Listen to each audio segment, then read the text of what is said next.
Hey everyone, Somber here. Dominion 6 launched this week and people are enjoying it, and there's a lot of new players who've been joining up new to the series, or maybe they've been coming back when they'd previously played, Dominions 3 or 4 or something like that. And there've been a lot of questions about kind of how to do different stuff, so I thought I would just do a stream aimed at completely new players. So I'll be covering some stuff that if you're a more experienced player, you're definitely going to know. But I'll just be going through a bit of pretender design, a bit of an expansion, and giving some tips. And I'm happy to take questions in the chat as we go along. We're just going to have a chill stream, for an hour and a bit, and see how we do. So let's just start off by normally what one would do is create a pretender god using this tool. But if you're completely new to the game, what you would probably do is just say, well, I'll start off with create world. We're just going to pick kind of standard settings here that I think make sense for a new player. So a map layout that I've found that I quite like, so I'm just going to make a random map for this game. I quite like small lakes as a layout. You get a bit of water, but not too much. I'm going to have a wrap in both directions because this is helpful to make sure that your starting province has got enough different directions you can go. You're less likely to end up getting trapped on an island or something like that, I think, if you have a wrap in both directions. And then I think we do want to have an underground layer. I'm going to say that we want just one kind of big cave somewhere in the middle, or maybe a circle cave. The circle cave is kind of interesting, but to take up quite a few provinces. Let's try out the circle cave. So we've got circle cave and small lakes as our setup. Let's say OK for this. Single player, new player. Ooh.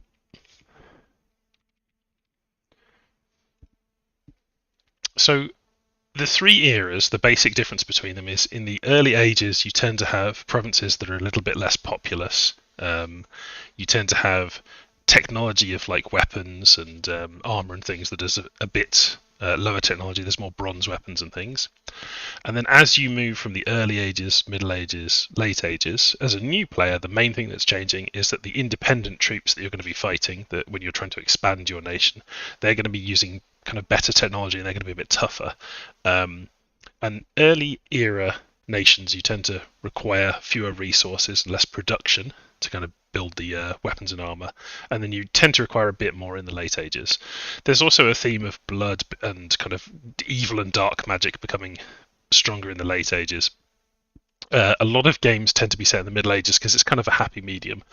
I would recommend, if you're a new player starting out with games either in the early ages where the independent troops, there's less likely to be kind of knights, loads of guys with crossbows or heavy armor, or starting one in the Middle Ages.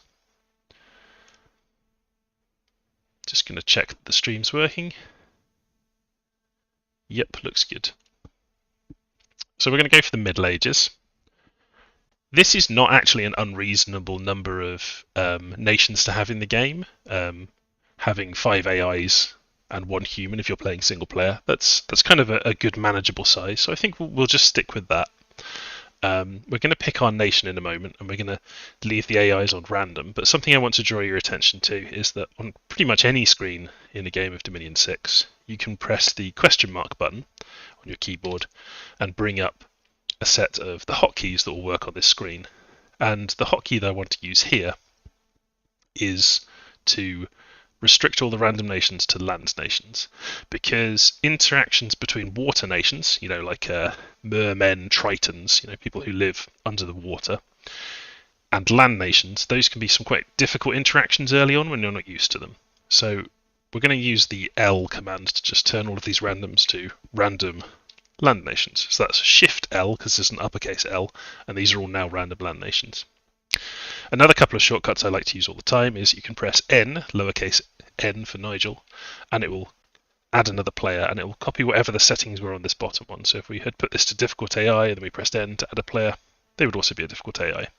And then when you want to get rid of nations, you just press backspace and it gets rid of them. Something that I think is a good idea for new players is to set the AI type to defensive. There's a couple of reasons for this. Firstly is that defensive AIs will not declare war on you really early on and kind of pressure you when you're still trying to learn how to expand and play the game. They're much more reluctant to declare war. They declare war later in the game. But the other thing is that it also helps the AI, because if the AI is too aggressive, it will just declare war on somebody else and it won't finish expanding and kind of taking over its area of the map before it gets into a fight. So I find defensive is actually just a really good option for everyone, not just new players, but particularly for new players, I would recommend it. And then don't be afraid to put the difficulty level down to easy. When you're first starting out and you don't really know the game, it's not actually easy. I think here we're just going to play on normal, but I would recommend if you're a new player, don't be afraid to put it down to easy. It goes all the way up to impossible, but that doesn't make the AI any smarter, and turning it to easy doesn't make the AI any dumber. All it does is change how much they cheat in terms of kind of pumping their economy up. So if you had it all the way up at impossible AI, which you might be used to doing in other games, you'll just find in this they just have a huge amount of resources, and the AI can kind of always generate bigger armies than you, which can feel a bit unfair. So I'm going to change my nation here, and I've decided that a good one for the purpose of showing off some single player gaming to new players is Marignon. I'm probably not pronouncing that. I should probably be really Frenching that up or Spanishing that up. Marignon, fiery justice. So they have some things about them that are relatively simple, which makes them good for new players. They've got plenty of complexity all the same, but they've got things that make them a bit easier. They've got good troops. They've got pretty straightforward mages. They've got strong priests, which is going to be quite important, and I'll show you why that is. They also get some extra bless points in their pretender design, which I'll show you. The theme of Marignon is like they're a mix of the Spanish Inquisition and kind of like the trope of the paladin, the holy knight that's like fighting against the undead and demons and things. So Marignon Fiery Justice, that's the nation we'll play, and we'll move on to our pretender design. So first you get an overview of the nation. There's a lot of information here, but basically it's telling you a summary of what kind of military you get, and you can see the actual units here, and you can right click on them and then look in their stats. And then another tip for new players is if you click into a stat, it usually gives you a further breakdown of information. Like if we click into strength, you can see what strength does and that it influences siege strength. So you've got some kind of secondary stats that appear there.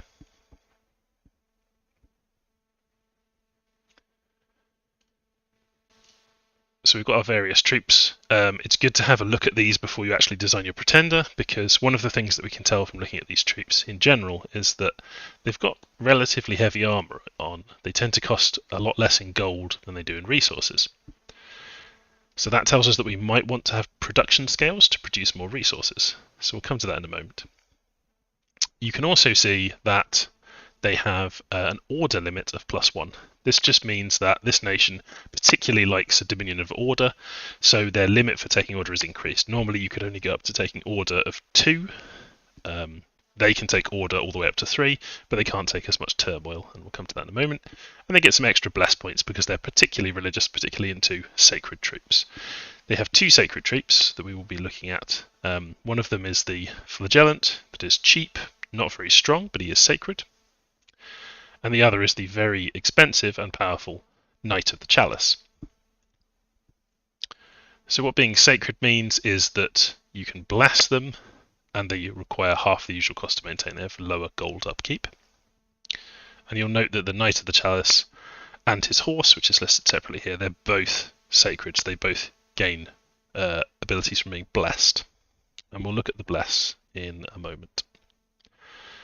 So there's various things that you might want to consider in pretender design, but I'm going to keep it pretty simple. Let's move on to the pretender design. So we can go back to this screen and look at it whenever we like, but that's the nation overview.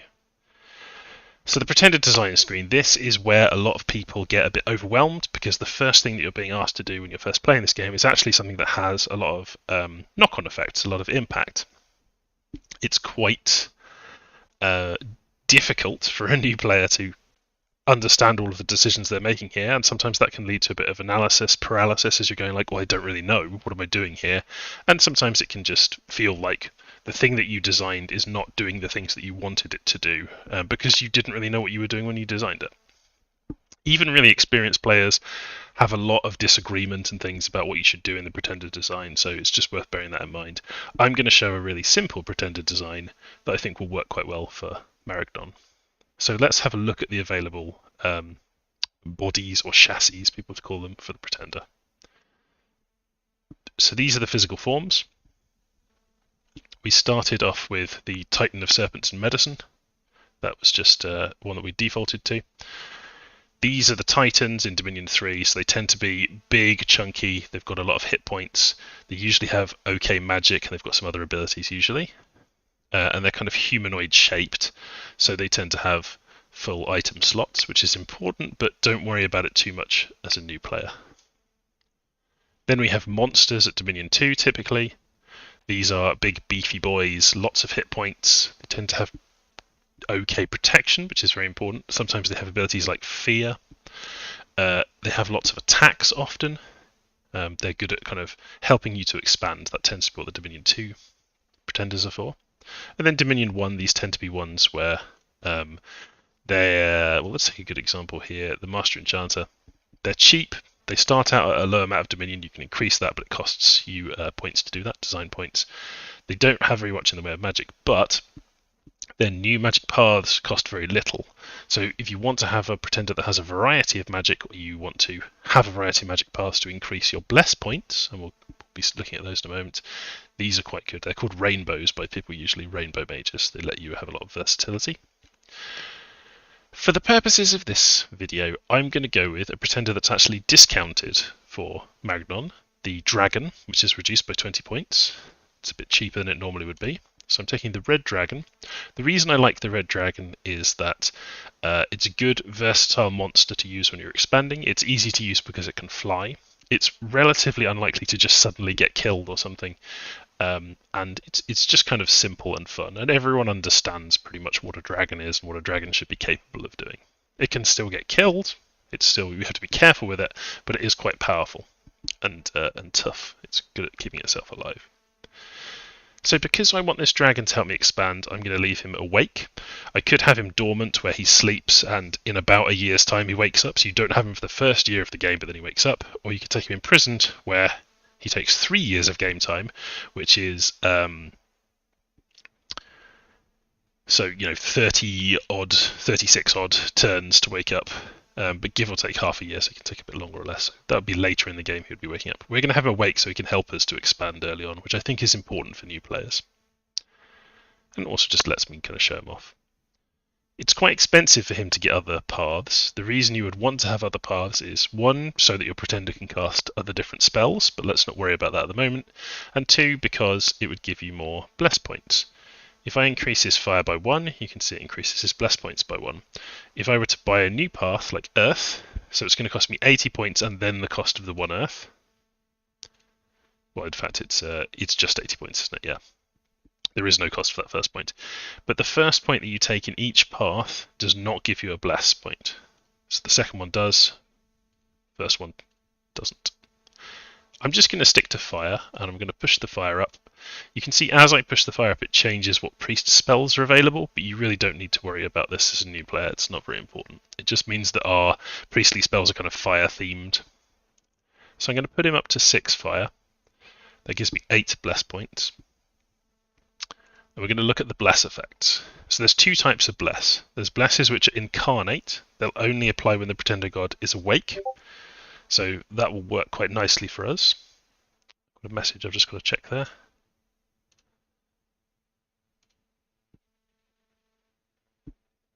All good. So incarnate could be good for us because our pretender god is awake from the start of the game, so we can make use of this bless.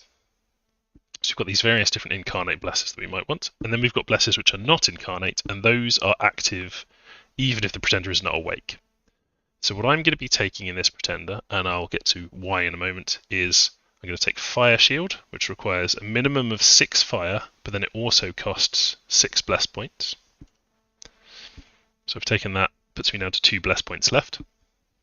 What Fire Shield does is, when a unit is blessed, a sacred unit, they're the only ones that can be blessed, it will get a shield of fire around it, and anyone who attacks them will take some armor-piercing damage. So it's very good for units that are going to stay alive for quite a long time, or units that are very numerous. We have Flagellants as one of our sacred units. They're going to be very numerous, tons of those guys running around. And we also have Knights of the Chalice, who are very tough because they're armored knights. So having a fire shield will help them. People attacking them will just take damage constantly. So that's going to be quite nice. Also, any bless that you pick will automatically be applied to your pretender as long as he's within your dominion. So we'll see that when we start playing the game. And having a fire shield around our dragon is another way of helping keep him alive when he's expanding. So I think I'm going to then take another bless effect. I'm going to take a nice simple one, which is just attack skill. So blessed units will get an extra 1 attack skill. A normal human being who's a soldier has an attack skill of around 10. An elite unit might have an attack skill of 14. So this can, make a decent difference. So we're going to take 1 extra attack skill. And then I'm not going to go crazy on the blesses because I'm spending up lots of my design points. And I want to spend design points on having a good and positive dominion. These different scales are the things that are basically powering your economy. Anything that's in your dominion is going to benefit from having these different positive aspects to it. They can go negative or positive, so order versus turmoil. Turmoil is negative. If we take a negative scale, like if we take 1 point of turmoil, we get some design points, 40 to be precise. We can spend 40 design points to get more order. And you can see the dominion effects. We get more positive effects from order, extra income, unrest reduction and things. If we take turmoil, we get the opposite, lower income and so on. So I want to take some production, which is going to give me raw resources to make my knights and my more heavily armored guys, because we have heavily armored humans. And I'm going to take some order so that we have more gold. And I think taking production and order is useful for a new player. So I'm going to take 2 order. I can only take 1 production. The reason for this is that the dragon has a preference towards sloth. The sloth scale limit +1. Because dragons are kind of slothful, they like to sleep on their pile of treasure, it's making the dominion of our nation a bit more slothful. So I can't take more than 1 production, but I'll take that, that's the maximum we can have. So I'm already out of design points, and I've got a problem here. I don't have enough dominion candles, the amount of dominion candles I would want. That represents the kind of strength of your god's metaphysical influence on the world. So I want to have more dominion candles. I'm going to push this up and just let the design points go down, and then we're going to get them back another way. So I think I want to have, I'm going to have 6 dominion strength here. So we're now at -60 design points. So we need to get some points back somewhere here. What I'm going to do is I'm going to take a point of misfortune. So we'll have more bad events happen to us. But because we've got order, we should be having kind of fewer events in general. That's one of the things that order does, is reduce the number of events happening. So we will have bad events, but we won't have too many of them because we've got order. So now we're at -20 design points. And then I'm going to take another scale just to give me some more design points. I'm going to have it be a little bit hot in our land. So it's a little bit hotter than human beings like, the Marignese humans like, but we're going to take 1 point of that. Gives us another 40 design points. I'm taking that because a lot of our mages use fire and heat-based spells, so they do quite well in heat scales, and it's just thematic for our dragon to have a bit of heat. So I don't think we can really afford anything else now. Everything that we would buy would cost more than 20 design points, so I'm just going to leave it there. We can always go back and check our nation description and units from here, but I'm fine with this dragon. So I'm going to say OK, and then we're going to name this dragon. We're going to call him Smaug. All praise Smaug. So another really important screen is this is just how you're setting up the game that you're in. What I would recommend for new players is I think story events are really fun if you're in single player, so I'm going to turn on all story events. In fact, that's it can add some complications to it, but I think story events are fairly self-explanatory and interesting. And I like having the score graphs on when I'm playing in single player. In multiplayer, the score graphs will not be turned on, but in single player, seeing what everyone's up to is fine. So we're going to have score graphs enabled. Diplomacy is binding. We could have some diplomacy where we sign a non-aggression pact with the AI. Possibly, we might not want to do it, but we could do that. Everything else I'm completely happy with, except I want to allow renaming. This can be useful if you want to do a bit of role-playing and name your characters and so on. So we've got the basic rules of the game. This is the game settings for victory conditions. If we want the game to end in a kind of a timely fashion, then having thrones is a good idea. Thrones are basically the things that you take over, and by doing that, it's like capture the flag. You win the game by having a certain number of thrones. So you have 6 level 1 thrones in the game, and you required 6 points. It would mean you would have to capture every single throne to win the game. Now, I don't really want a single player game to go on for quite that long. I might get tired of it. I think level 1 thrones is a good place to start out instead of level 2 or 3 for a new player.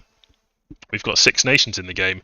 I'm going to say that I only need to take over 3 or 4 of those thrones in order to win the game. So I'm actually going to set it to 3. In order to win, we want to take those. But we're not going to concentrate too much on doing that, obviously. You don't need to worry about cataclysms. You can not do things by thrones and just say conquer all if you just want to have a kind of sandbox single player game, or just win by killing everyone. That's fine. But I'm just going to do this and leave 3 thrones on. So I'll click OK. It's going to generate the map, and then we'll take a look, because sometimes when you start a new game, if you're doing it on the random map, you may find that it's in some awful starting position. This is something that I think Illwinter is going to keep developing, and maybe it'll get a bit better, but it can sometimes happen. So it's one of the reasons I probably should have saved the pretender that I've just made, so that if we need to restart the game, I can just quickly load him back up. You can do that when you're on the pretender screen. If you press the hotkey Control S, you can save the pretender, and then you can press Control and L to load a pretender. I was going to show you that, but I forgot.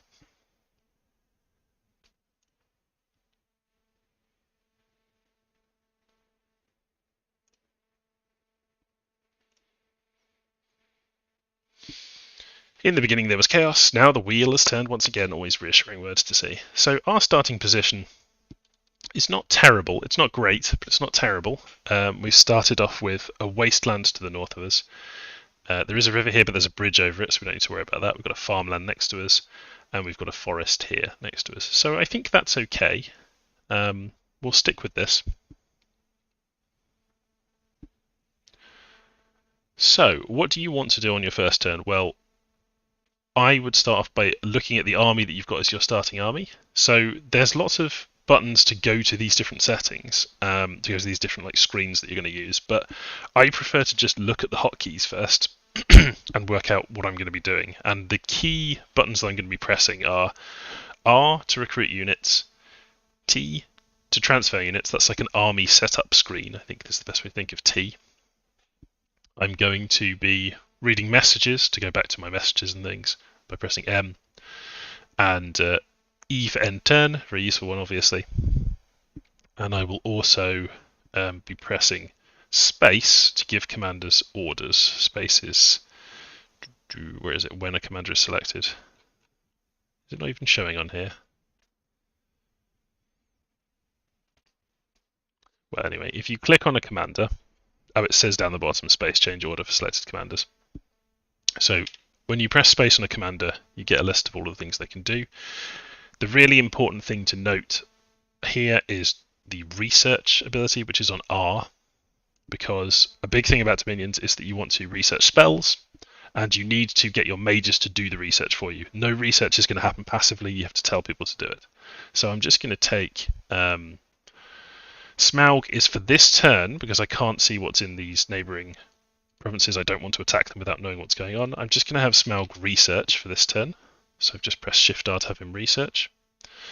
I'm also going to give an order to Tommaso here, the friar, who is the kind of leader of my soldiers.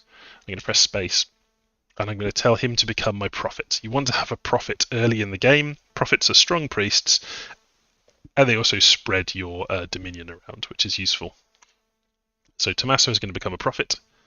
He's going to go from being a holy 1 to being a holy 3, which gives him some new spells he can cast, and he's going to be leading my troops. If you want to see any information about any unit, you just right click on them. And then we also have this troubadour. He's a spy and he's stealthy.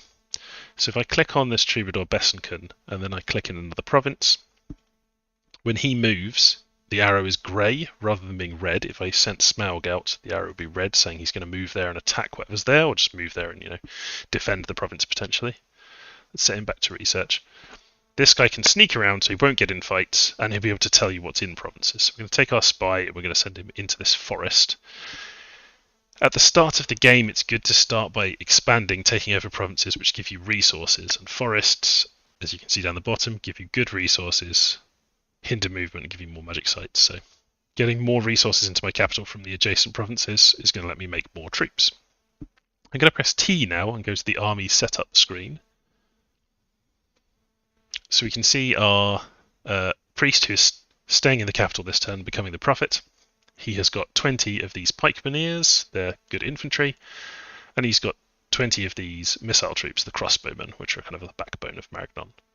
If we click into this army placement screen here, you can move them around. It's right click, left click to select, and right click to move these formations of troops around. Because Tommaso is not a particularly good leader, he can only do 2 squads, he doesn't give a morale bonus, and he's not able to do formations. But we will recruit somebody who's able to do formations, and I'll show you those. For the moment, I'm just going to put these pikeneers to the front. They'll be in a box formation, and I'm going to give them their battle orders here. I just want them to hold and then attack, and the thing that they'll attack is they hold for 2 rounds and attack whatever is closest. And I'm just going to put these crossbows behind them, and these crossbows are going to fire at, I think, just whatever's closest. And we'll give some orders to Smaug next turn. So this turn we're not attacking anything, we're just gathering some information. We do have Smaug set to research, so let's take a quick look at research. So if I press F5, if I press F5, it takes me to the magic research screen. You can also get there by clicking over here on this icon. What I want to research is really based on what my mages can do. All of these different schools contain different spells and things. Let's take a very quick look at what my mages do. If I press R to recruit, you can see the different commanders you can recruit. I can recruit the High Inquisitor, strong priest, not very strong fire magic. I can recruit the Witch Hunter, who's got 2 fire, 1 astral, and a little bit of priest magic.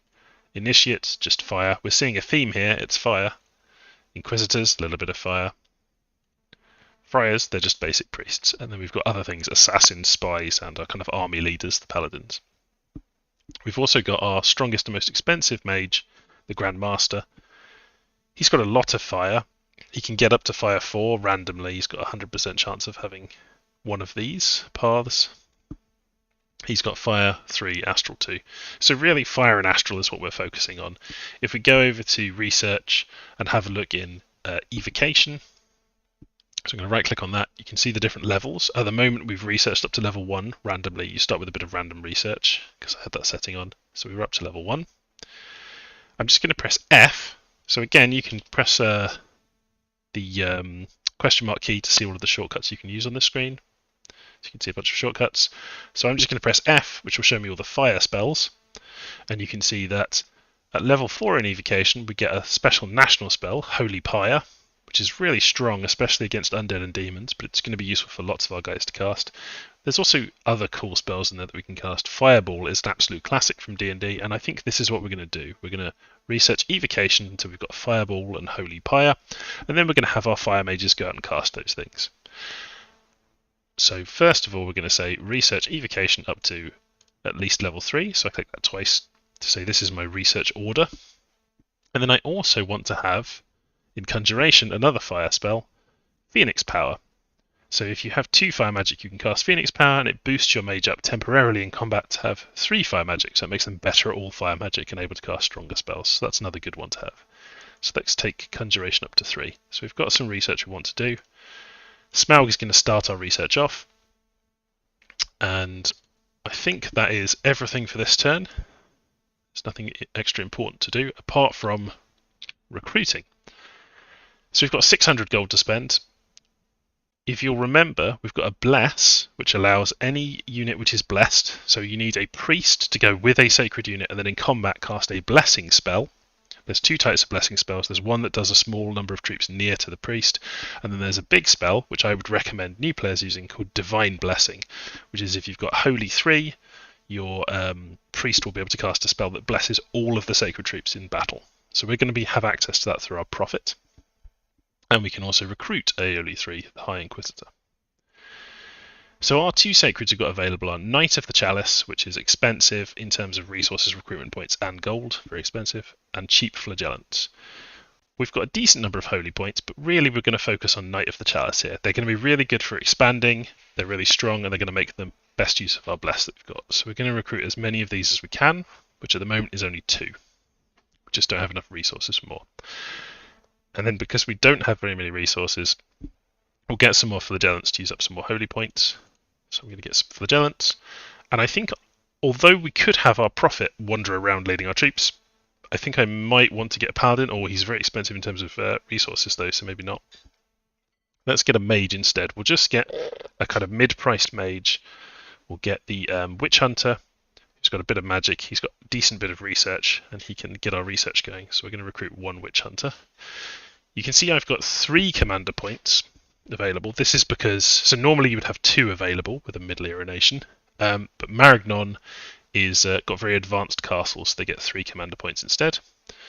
So we could afford a Witch Hunter who costs 2 commander points, and then we've still got 1 left over, so we could do half of some other unit, or we could just spend 1 on one of these. I'm going to spend 1 on an Assassin, and we're going to try and use him to help us do some expansion as well. So that's all of my points spent up pretty much. I've got a bit of gold left over, but I can't spend it, so I'm just going to end the turn.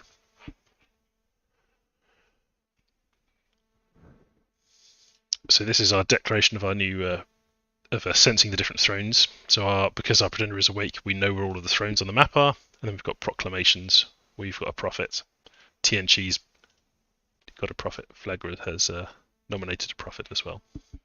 So if we zoom out, we can see on the map we've got a throne in Nern that we'll want to go and get, a throne in Umbro that we'll want to go and get, and then I believe in the caverns, so we can switch between the different things here. You can see there's 2 thrones down there, Tunnels of the Lost and Golm. They have thrones we want to go and get as well. So we can see some enemies nearby to us now in the wasteland.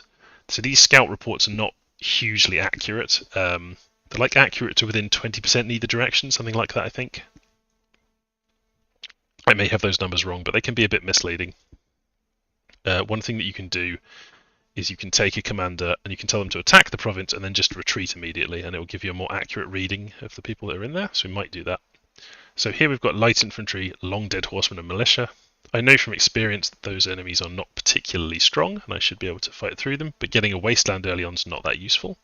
Getting a forest would be much better, but there's a lot more enemies there, and they are Bone Tribe Beast Hunters and Bone Tribe Hunters, who are quite strong enemies. This farm would get us more gold, and it still gives us some resources, and it's defended by militia, which are very weak, light cavalries, which are somewhat weak, and heavy cavalries, which are quite dangerous. So these are actually quite tough. I think that we would have very little difficulty taking over the wasteland. Ratabolia may be fairly doable for us as well. So what I'm going to do this turn is Smaug is going to leap into action. So I want Smaug to attack Ratabolia, and I'm going to give him some orders. I could do that by pressing T and going to set his battle orders, or I could select Ratabolia and then press Y, which is give orders to anyone who is going to this province this turn. So we're going to send Smaug, but we're going to send Smaug with some troops. So I'm going to organise that first. So I've got my pikemen, I've got my archers, I've got Tommaso, who is my prophet. I'm just going to have him stand at the back there. And I'm going to tell Tommaso to do some things. Specifically, I want him to cast Divine Blessing. This is the blessing that means all of your sacred troops on the battlefield get the benefit of your blessing. So we can cast that. It's a good idea to cast it. And then I also want him to cast Heavenly Fire. So Heavenly Fire hits only one person, but it hits them very hard, causing a fiery death, basically. So we're going to cast Heavenly Fire. And then again, looking at the list of shortcuts here, X is a really useful one. Repeat last single round order. So I'm going to press X a few times to just say, do Divine Blessing, and then cast Heavenly Fire 4 times.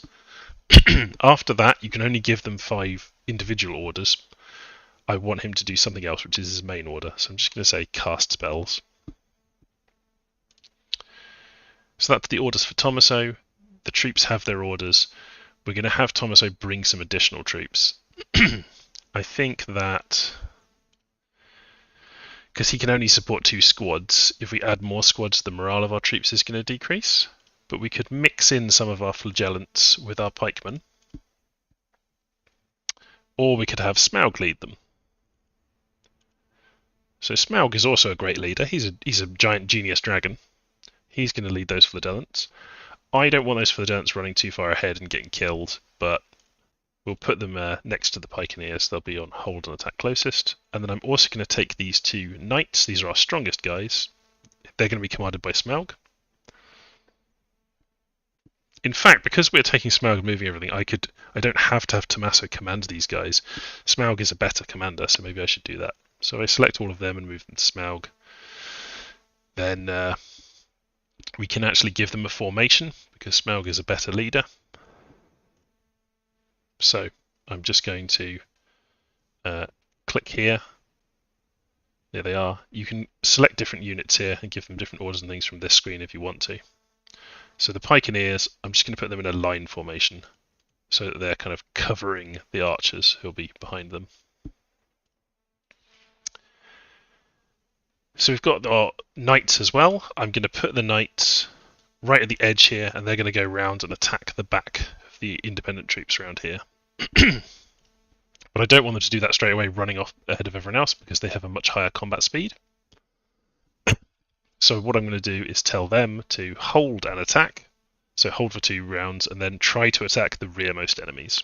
So that's their job. Now Smaug, I'm going to put him...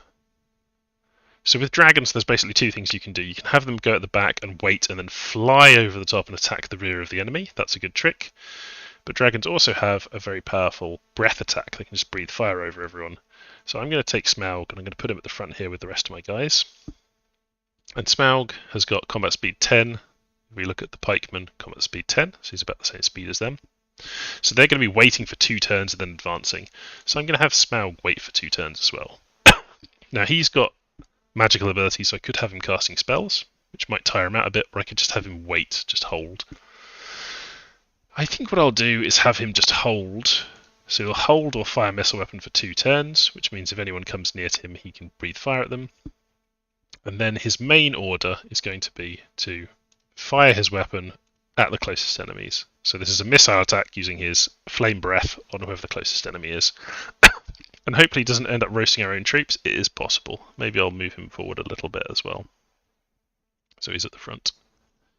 Although in fact we're attacking some heavy cavalry, so they're going to charge in. I don't want them to spear him with their lances, so maybe I'll have him sit a little bit back like that. Okay, so this is our battle plan. Hopefully this should be enough to take this province without too much difficulty. I think for Tommaso's safety, we'll put him a little bit closer as well to the troops. And we're going to take Smaug. I'm going to control-click on Tommaso. So these commanders and all of the troops they control are going to move to Ratabolia, and they're going to fight whatever is there. Meanwhile, we're going to take our assassin, and what I'm going to try and do is assassinate the commanders of the Bone Tribe, because I don't want to fight all of those troops. If we kill all of their commanders, they'll just run away when we go to the province. So I'm going to recruit this assassin, send him sneaking into that province, and then next turn he'll be able to do some assassinations. I'm also going to take my spy, and I'm going to have a look at Muspel, this province near here. This has got a throne here, and I just want to have a look at it. So he's sneaking as well, not fighting. For recruitment, we want to get as many Knights of the Chalice as we can. That's our premier unit. That's only 2 of them. We're going to get a Witch Hunter, and we're going to get another Assassin. And we don't have very much left in the way of golden resources. We'll buy some more flagellants, that's fine. You can see there that if you can't afford enough holy points, they're greyed out. Our newly hired mage, Charlemagne, we're just going to have research. So because he's newly hired, he defaults to researching. So you can see how much you're researching per month there. We've just got 11 at the moment, but that will go up to 22 next turn because we're getting another one of those, and so on. We'll just keep doing that. And then we'll get our evocation researched up 79 to go until we get to the next level. So we're getting another one of those, the Witch Hunter. All good.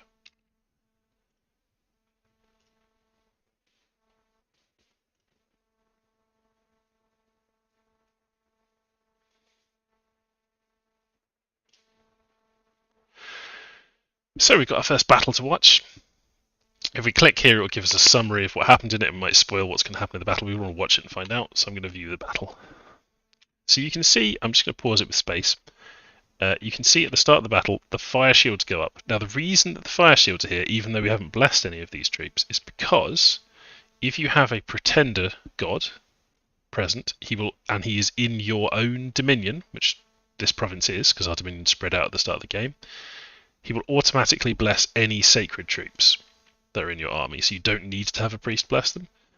So though we told Tommaso the prophet to do blessing, and he's priest level 3, he doesn't need to do a divine blessing, there's nobody to bless, so instead he's casting Holy Avenger on himself to give himself a bit of defense.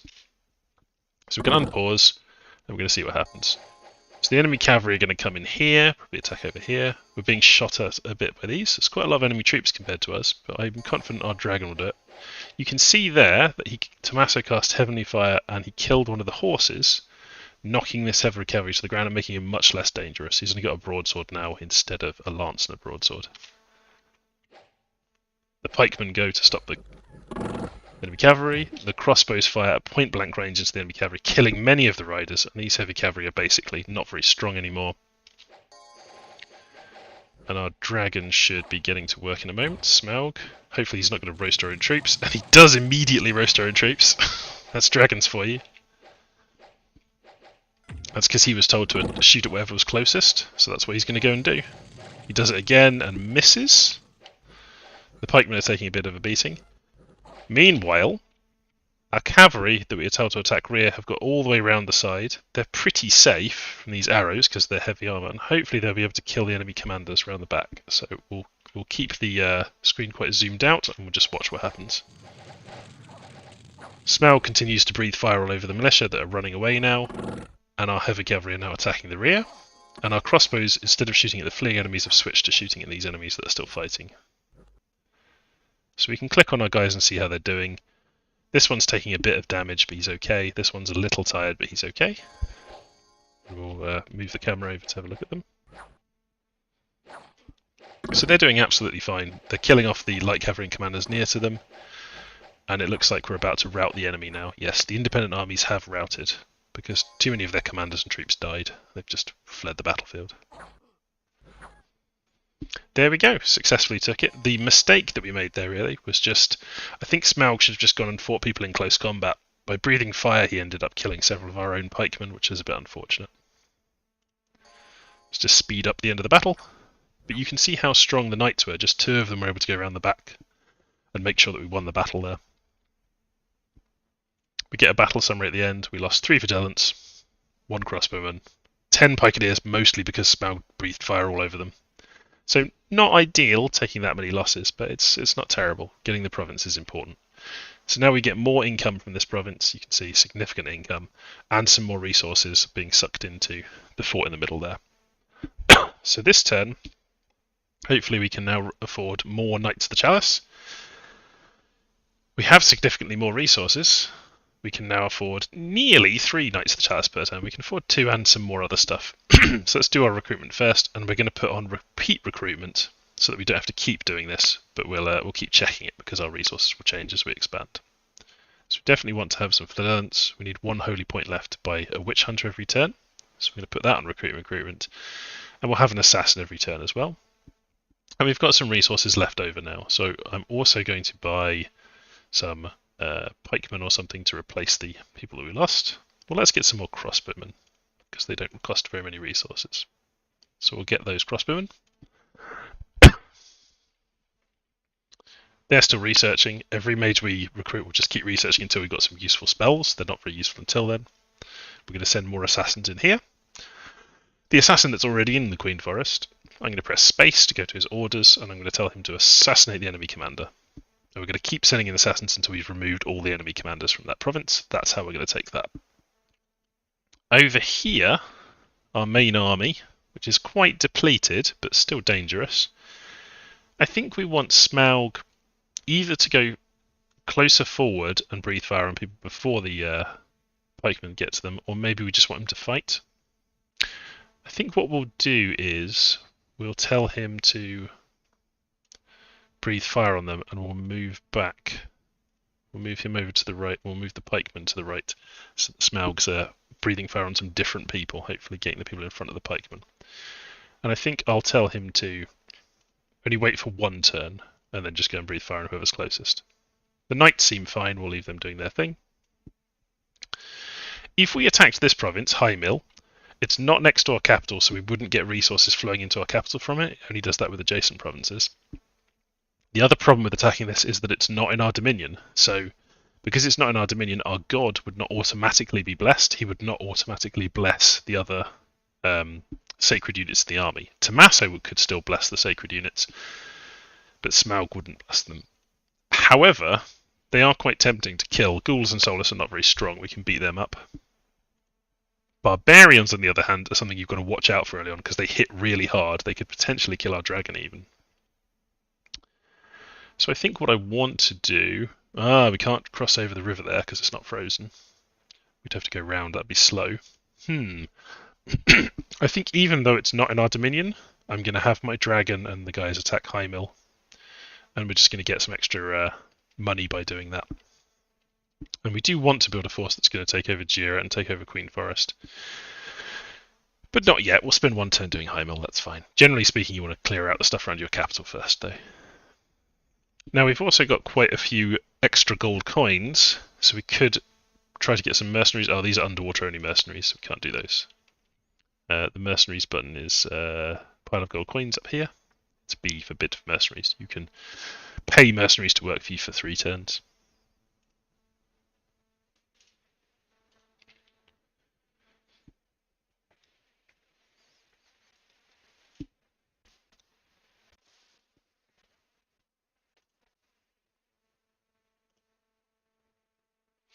Oh, we did have some. Sorry, I had the wrong setting on my chat there, so I actually didn't see that people had joined. But let me just answer some of these questions. Kabaleth Phoenix, they're just saying hello and thanks for doing this. You're very welcome. Hopefully this isn't kind of too chill and slow paced for you. Alberto asks, may I ask, with the mage using attack spells, does range matter very much? Like putting them near the front line or put them more in the back or advance and cast order? Yeah, the range makes quite a big difference. And we'll see that when I get to using some of the spells. When the enemy is closer to you, your spells are more accurate. Lots of your spells are quite short-ranged. But obviously, the closer that your mage is to the enemy, a lot of the mages are just kind of like... if we look at some of our mages, it's just like an old man in a robe. Because he's got magely and priestly authority, but he's not much of a warrior.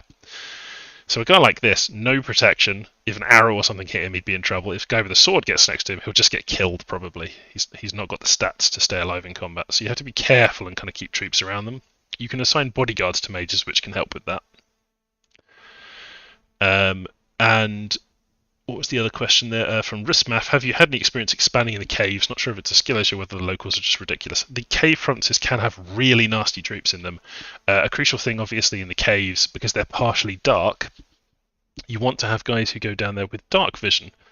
Undead have perfect dark vision, and then there's a bunch of units that do have dark vision that you can use. So another thing I forgot to mention is we've taken over this province, Raffabolia, and we can actually recruit independent troops here. We don't have very many resources. We've got a lot of recruitment points, and we've got our gold obviously spare. So let's look at what we could recruit here. One of the exciting things is, if we built a temple here, we could start creating flagellants.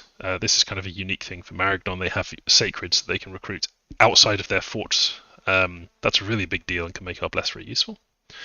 We could also get some extra commanders. If we built a temple here, we could get priests and friars, which can be kind of useful. And we can recruit militia. Not very interesting. Light cavalry. Yeah, I guess we could use light cavalry for a bit, but they're quite fragile because their horse has virtually no protection. It tends to get shot out from under them, and they're a little bit expensive in gold for what they are. And heavy cavalry, which are good, but they require a lot of resources. We've only got 20, and they're 39 resources each. So... yeah, we could start making them and have one next turn, but I mean it's not terribly good. So I think we're just gonna save our gold for now. We'll maybe use our gold once we've saved up to build a new fort or something like that. So I'm pretty confident we'll be fine against those ghouls and soulless. This is just from experience, really. I've just pressed N there. It's another very useful hotkey. Let me just show you that one. N. Next commander without orders. So all of these guys have got orders. So if I just press N, it just skips to the last person I have, Bessenken. And he is going to... Actually, I think I'm just going to keep scouting around the world with Besenken. Because he's a spy, there are other things he can do. If we press space, you can see he can seduce enemy commanders. I believe, yeah, only commanders of the opposite sex can be seduced. So he can seduce female commanders if we happen to see any. We could try to use the bard to seduce them in D&D style, or he can instill an uprising, which increases the level of unrest. But we don't care about doing that in independent provinces. That's not something we're interested in doing at the moment. So we've got people researching, we're making assassins, we've got an assassination order there, and we're attacking High Mill this turn. We want to make sure that every turn you're doing something to kind of progress, make your nation stronger, build up, and eventually go for those thrones and try and win the game. That's the idea. So I'm going to end the turn there. See if we've got any more questions in chat. Latch says, many mages have some sort of spell that can increase their ability to stay alive when up close, but they will be dying. It's true. There's a lot of good defensive spells in the game, but it's still a big gamble to have the mage close knit to the enemy and not protected by troops. What you really want is them close enough to use their good spells, but not in contact with the enemy. Latchlat says, seducing is not part of being a spy. You are quite right. Not all spies can seduce. The bard has a special seduction ability. So first we've got an assassination. Theocritus is going to try to assassinate one of the leaders of the Bone Tribe. So let's go to that battle. So he's caught him inside of some kind of building, presumably his kind of warrior's hole that he lives in. He hasn't got any bodyguards, there's no witnesses. We've got a good opportunity here to kill this Bone Tribe headhunter. He's not a particularly strong combatant. He hits pretty hard with his skull club, but his stats aren't amazing. We can see that his attack skill is diminished. This is much like you would have if you were fighting in a cave, because he's being attacked at night time. It's dark. You can't really see what's going on, so he's suffering from the darkness. Our assassin is also suffering from the darkness. He's got a reduction, but he's naturally a bit more skilled, being an assassin, than this guy. So hopefully our assassin will be able to get the job done here. Let's watch. So he is awake. He's ready to fight. He misses his first attack. So if we click on this unit now, he just got hit. There's a few things I want to note. Firstly, he's taken a couple of afflictions. These are permanent wounds. Well, there are ways of healing them. Some units can heal wounds, but most units can't really heal wounds. He's permanently got a limp, which is pretty bad, and he's permanently lost an arm. So the assassin just lopped one of his arms off. He's on 1 hit point, so he's in terrible shape. His stats are terrible. Now look at his defense skill.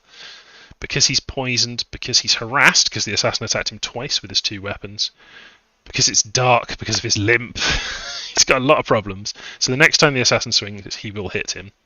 The other thing to note is that this Bone Tribe Headhunter has gone berserk. So some units, when they get wounded, they go berserk, which makes them better at attacking, worse at defending, basically. He's also got some poison on him. He's got several points of poison. This is the screen bar here. So he's going to die from the poison even if we don't manage to hit him again. But he is trying to flee for his life, as you would if someone chopped your arm off and poisoned you. And he dies from the poison. Even though he was berserk, it was just too much. And he's out of there. So we've successfully got rid of one of the commanders. Let's look at our battle in High Mill.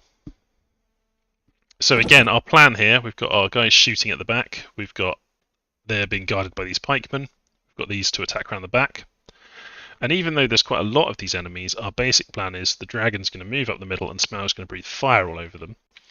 And these knights are going to attack from the rear. So hopefully this will be a good combination of things.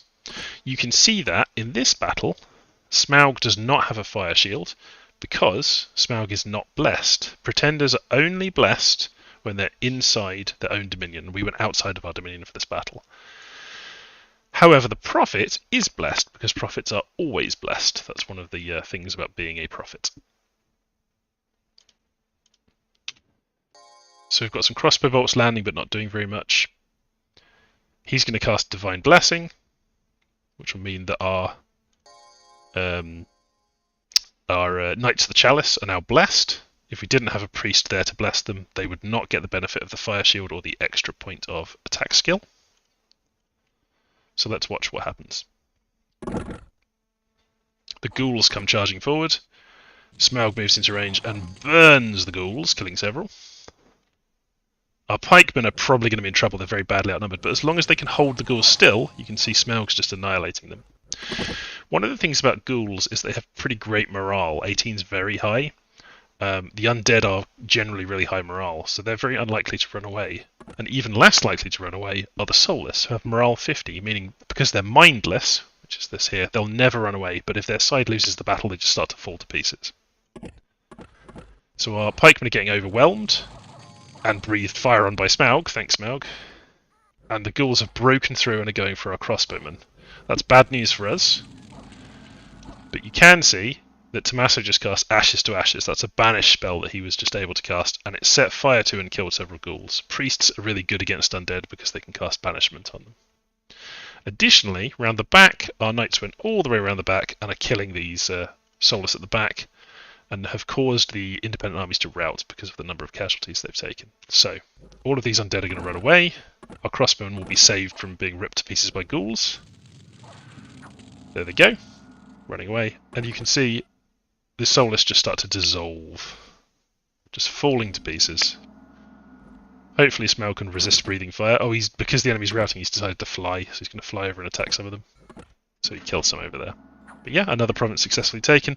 But another province where we took a lot of casualties. When you're first starting out the game, don't worry too much about taking a lot of casualties. A really optimal player, someone who's playing and min-maxing really well, who's been playing the game a lot, they'll really keep the casualties down. But at the moment, we're not too worried about casualties. You can also see that in this battle, if we look at the report, we lost 2 crossbowmen, 4 pikeneers. That's not too bad, is it? They're 10 gold each, I believe. We destroyed this force, and after the battlefield, Tommaso found a dragon helmet, which is nice. One of the enemy commander ghouls was wearing a dragon helmet, I guess. So the dragon helmet is an item equipped in the head slot. It gives him some extra morale, fire resistance, and dark vision. That's useful if you're in a cave, like we were talking about earlier, or if someone tries to assassinate you. A nice item we'll probably don't want him to keep wearing. We'll put it away in our magical laboratory and we can use it later. So I've been streaming for a little bit now. I'll carry on for a bit more, but I think what I'll do is turn this stream into a series of videos aimed at new players, and we'll just keep playing this single player game, and you can keep asking me questions, and we can see kind of how expansion goes and stuff. I know I'm going quite slowly, but it's because I'm really trying to explain things to people, trying to show them how they might play the game.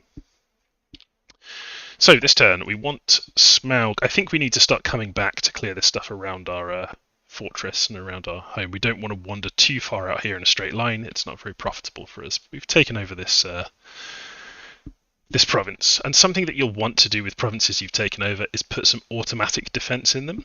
That's not units that you recruit, but you just pay for them here. Province defense. So you click on the defense over there, and then you can use the arrow keys to go up or down. You can use the plus and minus, and you can recruit things to defend them there. This province is actually terrible for province defense. You can only get slingers here. That's really dreadful, I guess, because it was full of horrible undead before. But maybe we would want to get a few points of province defense just so that we've got some guys there in case some independents attack. Don't spend too much money on province defense because it's not, a mobile force that you can use in other places. It's just stuck there for the rest of the game. But maybe we'll spend a little bit. Each point of province defense costs as many points as it is province defense. So it's 6 gold to go from 5 province defense to 6. So 6 gold to get a couple of extra slingers there, that's okay. In Raffabolia, our province defense is a bit better. We get some light cavalry, militia, and heavy cavalry. It's basically whatever the Indies were when you took it over. So if we went up to 7, we'd actually get 2 heavy cavalry, a bunch of light cavalry, and some militia. It's fine. Let's just keep it at that for the moment. 6 and 7, low amounts, but they're fine.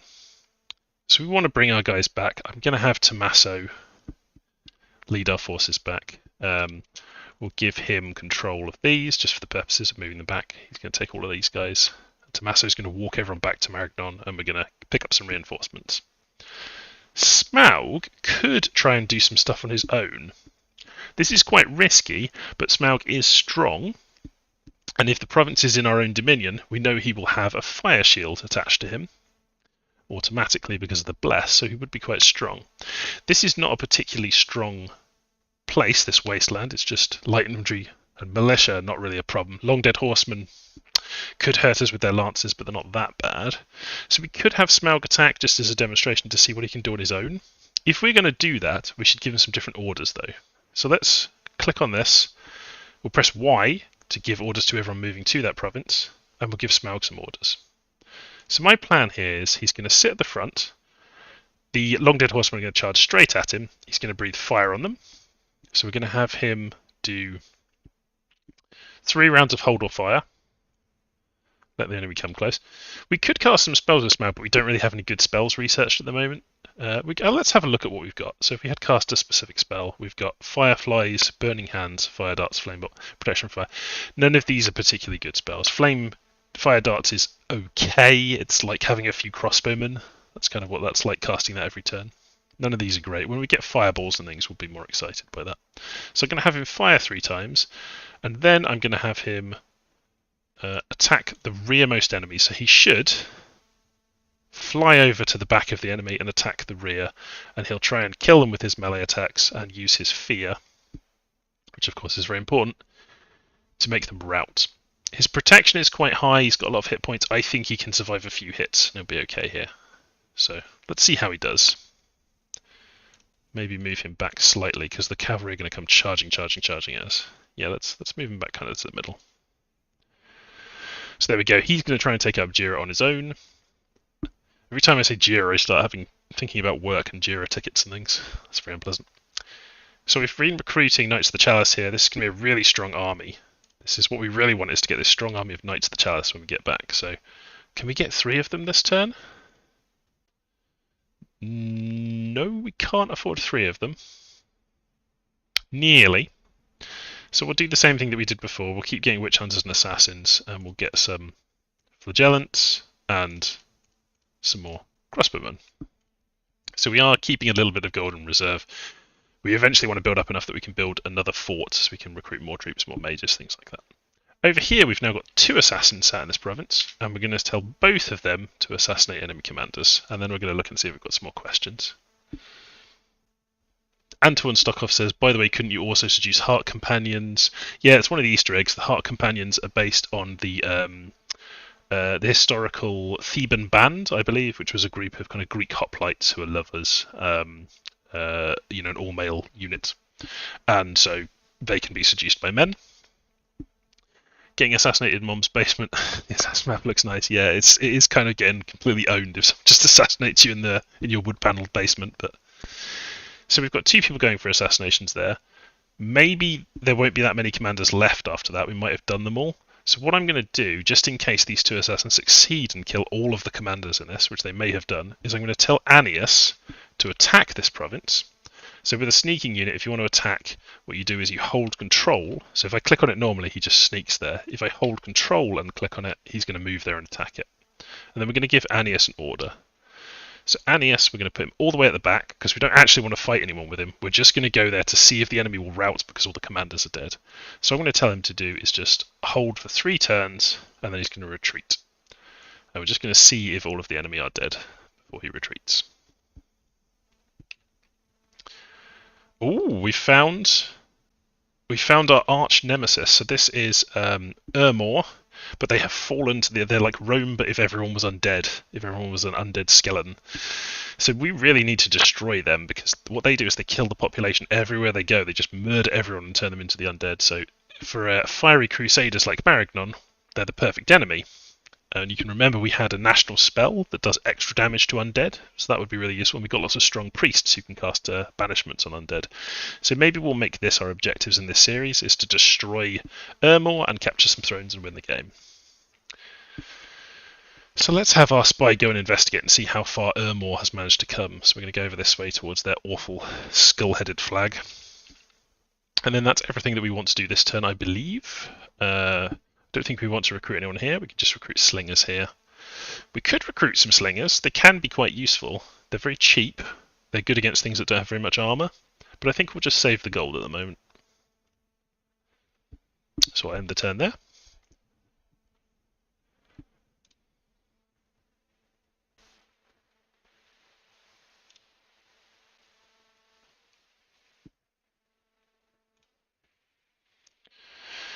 Okay, we first of all, something to celebrate, we've got a level of evocation. So we've gotten to level 2, we should get some new spells there. Before we read any more of these messages, let's have a quick look at what spells we've researched there. So, sorry, if we go to the message and we click View Research, that's the quick way to get to that, and see what we got in evocation level 2. So at the moment we're still filtering by fire, so I'll turn that off. you can see that we've got Fire Blast, Sulphur Haze, Flare, Lightning Bolt. If we had any Air Mages, we could do that.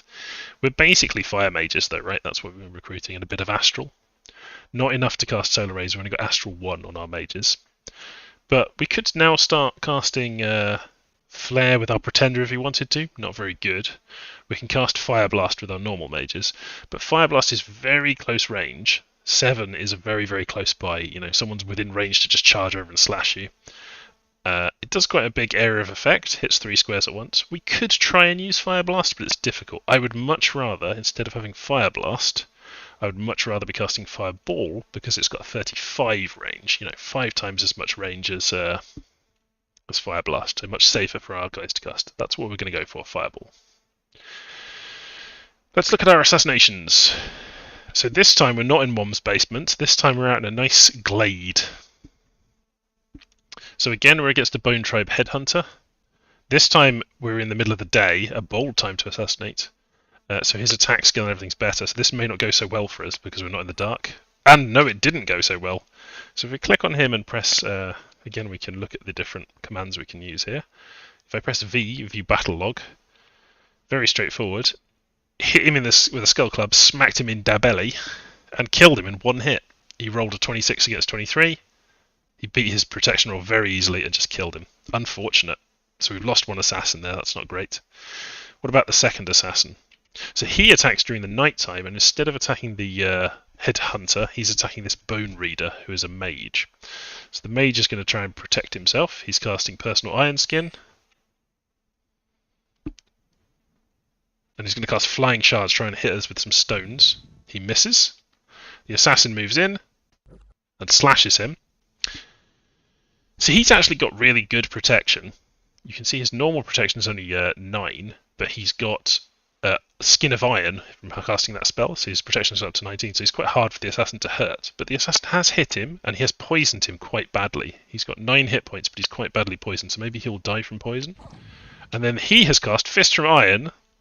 So this is a good example of mages unscripted can sometimes do a genius thing and keep themselves alive. By casting Fist of Iron, he smashed the assassin with it for 29 points of damage, just absolutely blew him to pieces with the Fists of Iron. So dead assassin, very bad turn for us on the assassination front. However, he is poisoned, so every round he's going to take poison damage, and he does die from the poison. So a Pyrrhic victory for that assassin. And a battle in Jira.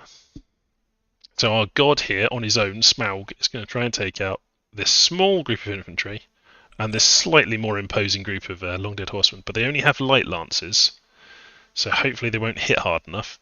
And because we're in friendly Dominion, we automatically get our Fire Shield, which was in our Bless. And that Fire Shield is boosted up. It's stronger than the Fire Shield we have on the Paladins because he's got Fire Magic, which boosts it up.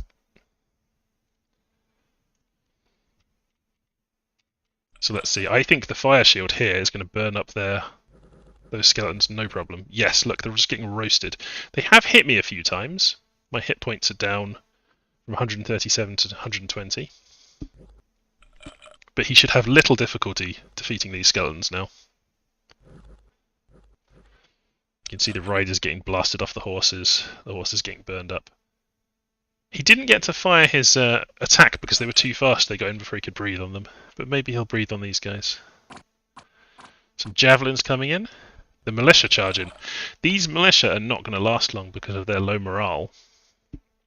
They're going to be quickly frightened off by his fear. You can see this, they're already running away. And the light infantry are going to try and attack. So he did just get hit quite badly there. That was the... If I scroll through the battle log, you can see that he got hit by a bunch of javelins. Took quite a bit of damage there.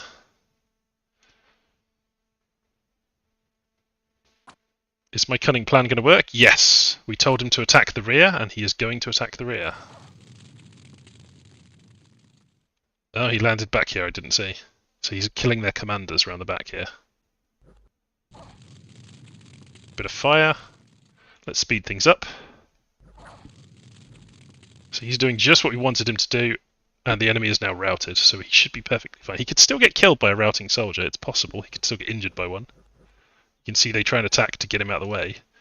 But he should be fine. He's got enough hit points. A little bit risky there, but he did on his own take over a province. And I hope that's kind of a good demonstration of how a strong monster pretender can be useful for taking over provinces and speeding things up a bit.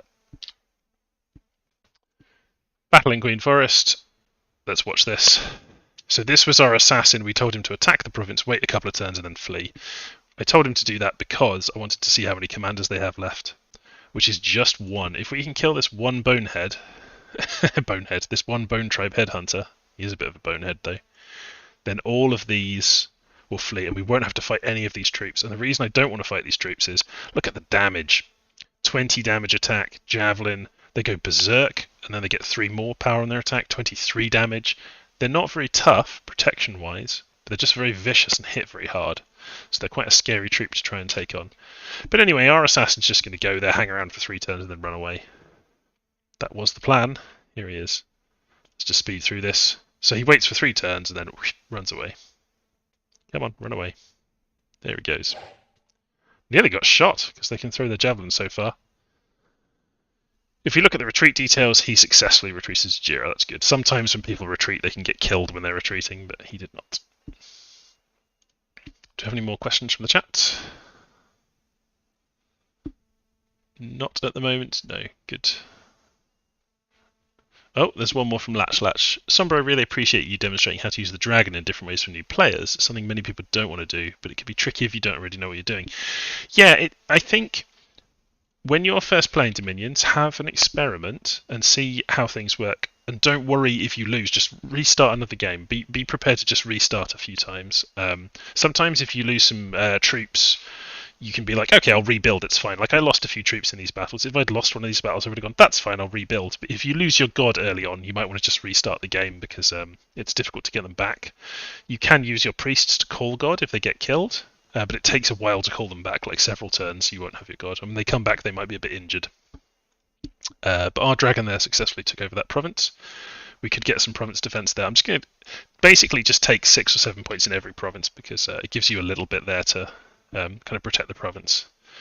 Some people would think that's a bit of a waste of gold, but I think when you're a new player, don't be afraid to just throw some province defense on things. It's fine. Just don't put too much in it because you want your gold for other things.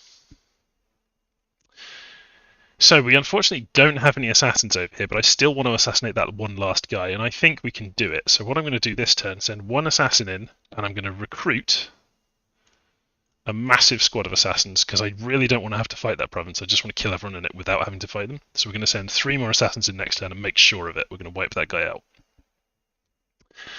In terms of troops, we're going to recruit Knights of the Chalice every time we can. We can now get 1, 2, 3, 4 Knights of the Chalice because we've got some extra resources from Jira. So those are coming in. So we're now building up a really strong army of knights. That's the plan. That uses up all of our resources though. But we've got quite a bit of gold left over.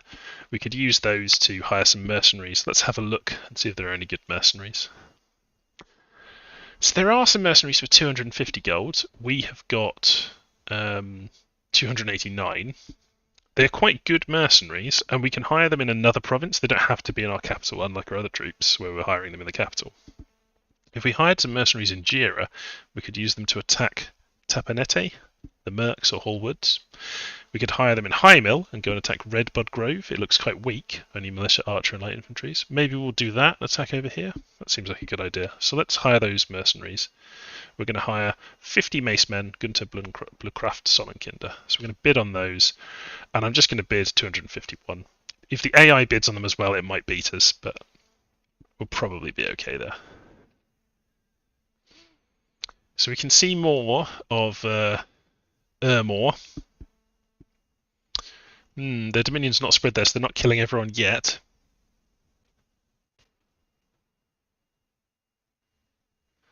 Interesting.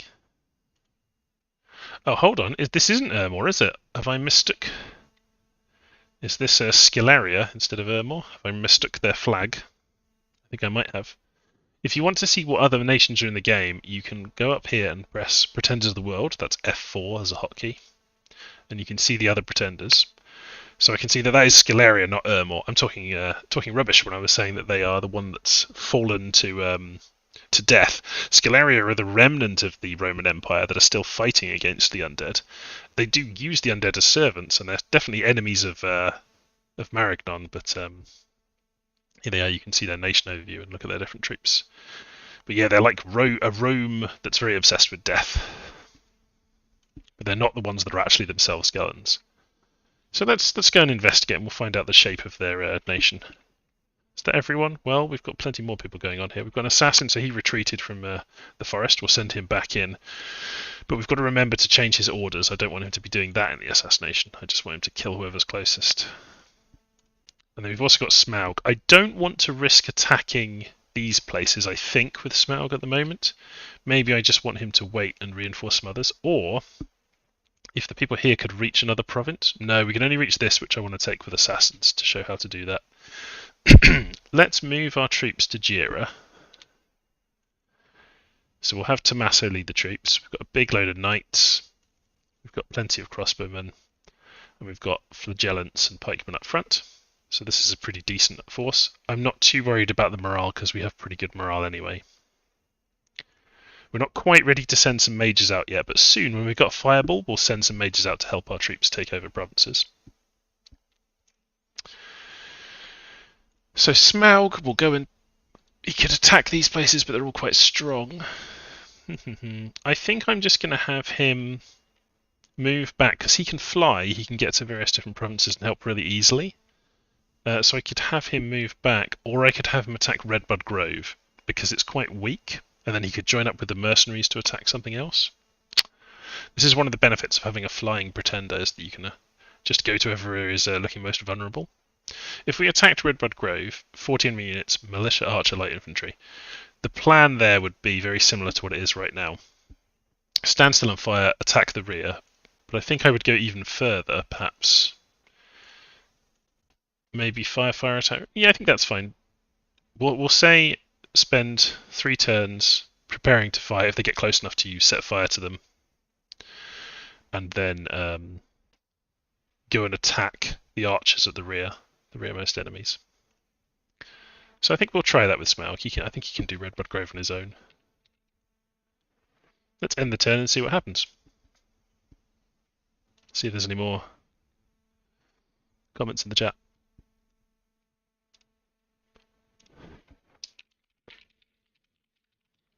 Let me know of any questions.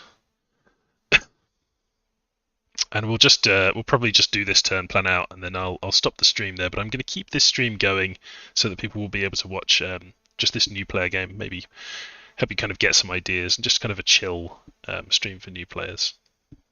Build up a repository as they can follow the progress in this game. So we've got Battle in Redbud Grove. That is our glorious god, and we've got no other events this turn. So the enemies are going to move in the middle. The archers are going to stop around here and shoot arrows at me, and then I should fly over the top and attack the rear. That's the plan. Let's fast forward and see what happens. I may have told him to not wait for long enough, I think. So there's the archers stopping to shoot. So the infantry is now moving away from the archers. So when we go and attack rear, hopefully we'll get over here and kill these archers and the commanders at the back without having to fight these guys. There we go, he's flying. Down he comes, and immediately blasts flame through the archers. He's getting attacked by the enemy commanders, which is good. We want to kill off these commanders to make the enemy flee. Bites his head straight off. Is that it? Yes, we killed every single commander, so the enemy's going to flee now. And Smaug, because he's a violent, vicious beast, is just going to keep attacking them. So let's just speed along there. So you can see there the strength of having that god enabled me to take a province that I would otherwise have sent some troops to deal with, and we may have taken some casualties. So a slaughter, easily dealt with. So let's just do this turn, and then we'll see the results of it, and then I'll call the stream there, I think. So well done, Smaug. You can see that Smaug has earned himself a point of experience through killing many things, so he gets some increased morale and things. This is less important for a big monster like him. The experience isn't hugely important, but if you've got lower quality troops, or even cavalry in particular, really like to have experience stars. The more battles they're kind of successful in, the better they do, the stronger they get, which is really nice. So you can see the edges of my dominion here. I don't want to attack anywhere with Smaug that's outside of my dominion. And I don't want to attack anywhere where I don't know what the enemy is. I also am really wary of attacking barbarians because they just will thump you. Like, barbarians are just very good, especially this big chunk of barbarians here with a bunch of chiefs. They're very good at killing monsters, just whacking them. We could potentially attack outside of our dominion, but it's a bit risky. I think what we'll do with Smaug for now is we're going to send him home and he'll maybe do a bit of research or something. That would be fine. So let's go to our assassins and we'll tell them to assassinate. We know there's only one enemy commander left. And we'll tell 2 more of our guys to sneak there, and one of them will attack it.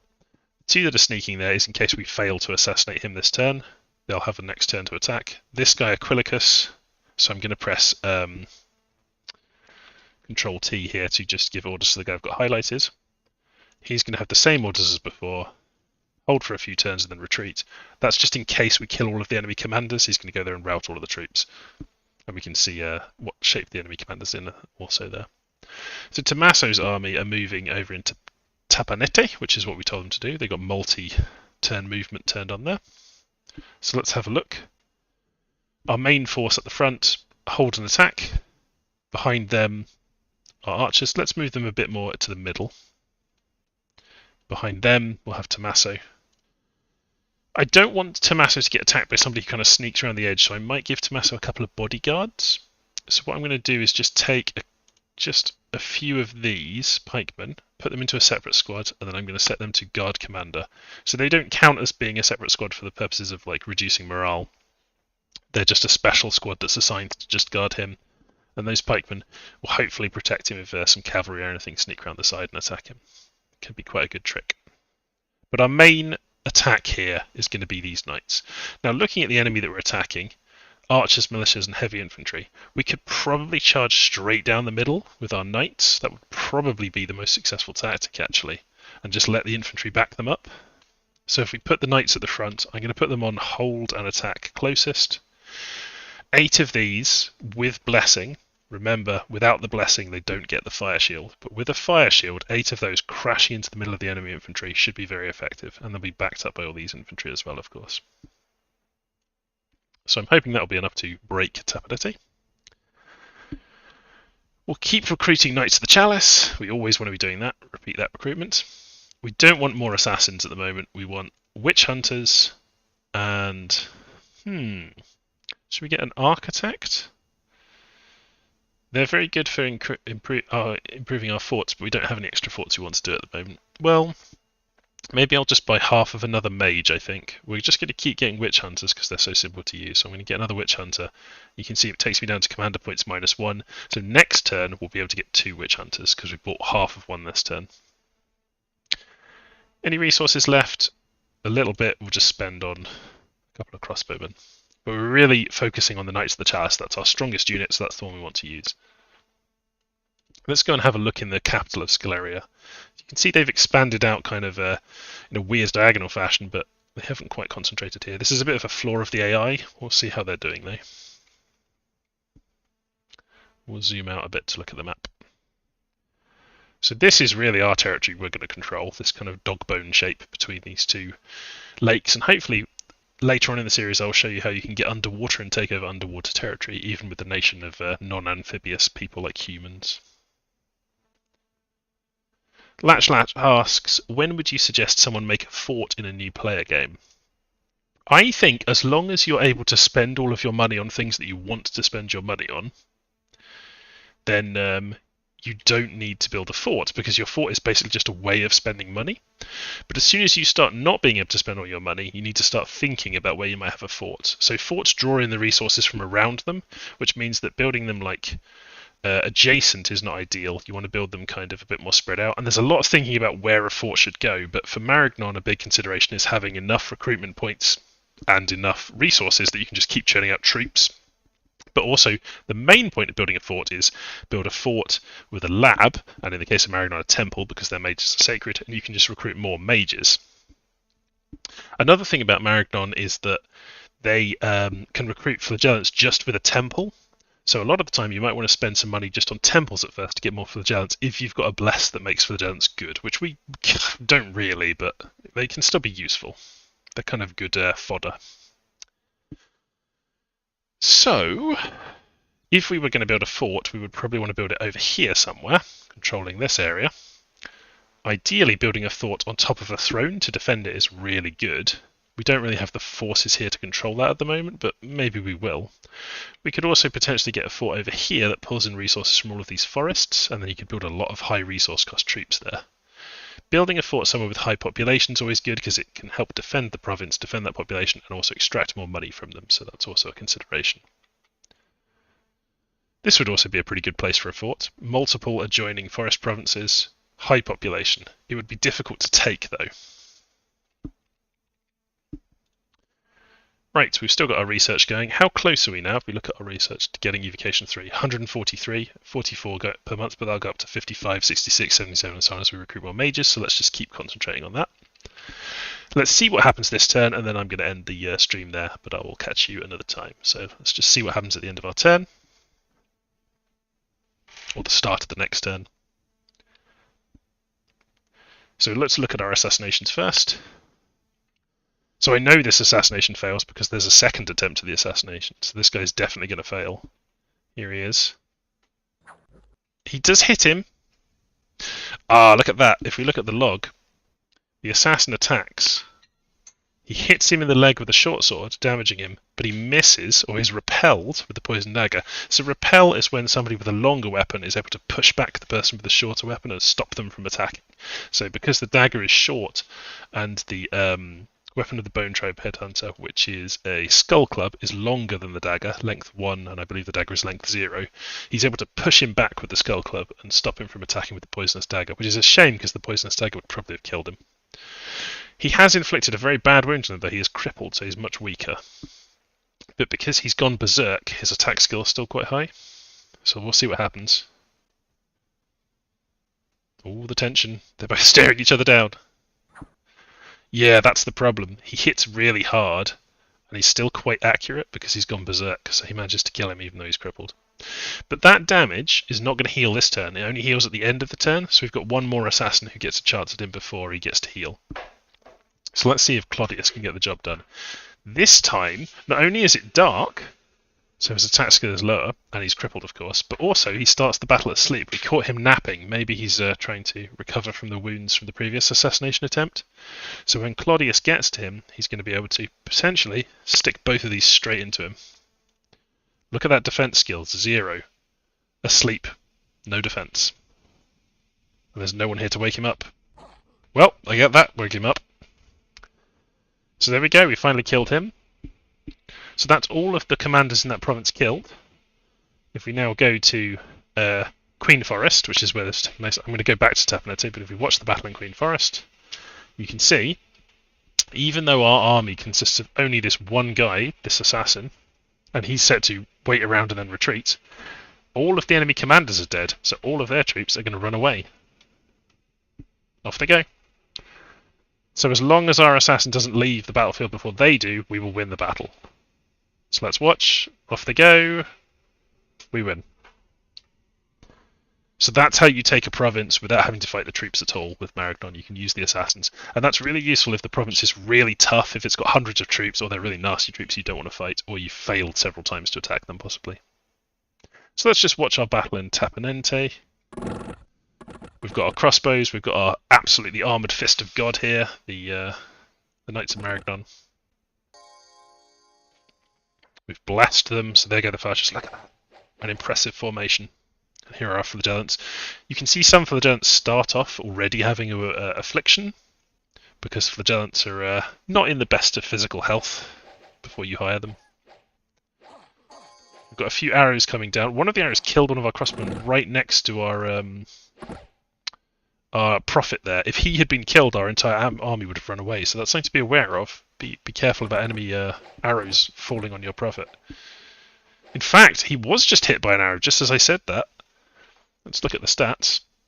He was trying to cast Heavenly Fire, and a short bow hit him in the arm, doing some damage. So it stopped him from casting. So these arrows are actually very effective against us. And look at that! That is incredible. That is very rare that happens, but an enemy arrow has hit our prophet, killed him, and our entire force, even though they were definitely going to win this combat in the middle here and kill these archers, has routed. So that is a perfect example of why it's dangerous to have your mage near to your own archers that might get shot at, and also near enough the enemy can shoot them with their bows. It shows you the power of having a few bows just firing in the battle as well. So yeah, this was turned into a disaster for us.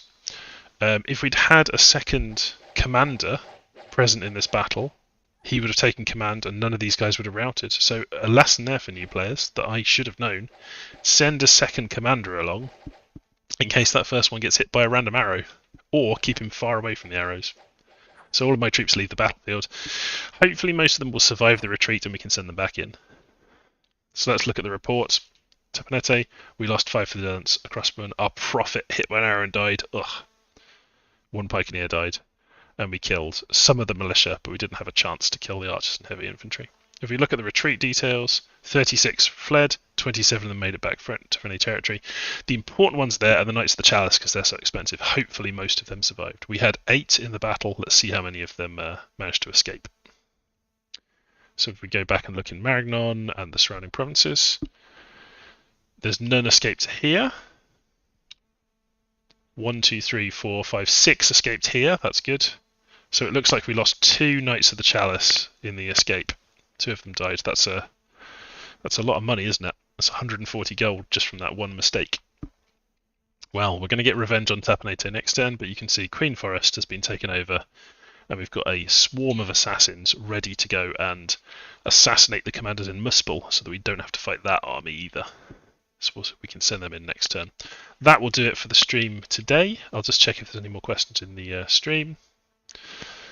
Golf Club Ninja says Drakon Pog. The Drakon is still very powerful, but yeah, Smaug the Dragon has been doing great for himself and has done quite well for us. So not really optimal play there from me. I'm not showing you super efficient expansion, but hopefully it's given you some ideas for how you can play and will carry this series on, and I hope you enjoy watching it. Thanks everyone, and have a good weekend.